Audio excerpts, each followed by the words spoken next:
ওসমান হাদির ওয়াইফ যেই পরিমাণে পর্দাওয়ালী নারী, বাংলাদেশের মানুষেরা বড় অবাক হয়ে গেল।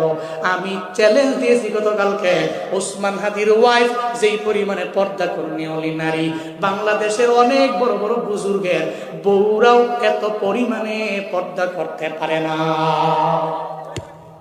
ওসমান হাদি তো দামি, স্বামী নামে কথা বললে আলোচনায় আসবে, আবার সিম্পেথি গ্রহণ করতে পারবে।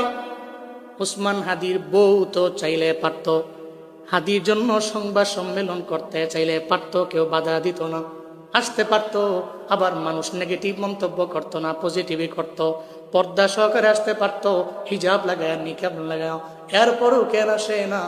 কারণ জানে রে, সবার আগে আমার আল্লাহ, সবার আগে আমার পর্দা, সবার আগে আমার হিজাব, সবার আগে আমার নিকাব। এই জন্যই তো আল্লাহ হাদির দামও বাড়াইয়া দিল।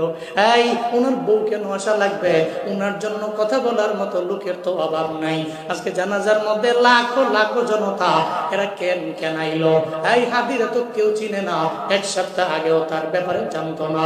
এখন তো মুরব্বীটা ওনার জন্য কান্দে, একটা ছোট্ট বাচ্চাও কান্না করে, একটা মাদ্রাসার হুজুরেও কান্না করে, বড় বড় উলামায়ে কেরামেরা ওর ব্যাপারে কান্না করে। এই আমার তো আত্মীয় না, এরপর আমি জানাজায় কেন দৌড়ে গেলাম?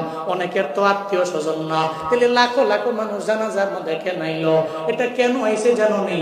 কারণ ঘরের মধ্যে যদি এমন বিবি থাকে যেই বিবি জান্নাতি বিবি, ঘরের মধ্যে এমন মা যদি থাকে যেই মা জান্নাতি মা, এই ঘরের থেকে তো অনেক খারাপ লোক আশা করা যায় না। আবার যদি হাদির মতো এমন সাহসী হয় যারা শাহাদাত কামনা করে, এদের জন্যই তো লাখো লাখো মানুষেরা ভিড় জমায়। আমি আমার জীবনেও আমি এত বড় জানাজা নিজে পড়ি নাই, জানাজার মধ্যে এত লোক আমি দেখি নাই। এত লোকের সমাগম কেন হলো? কারণ জানো নি? কারণ এটা আসমানি ফয়সালা।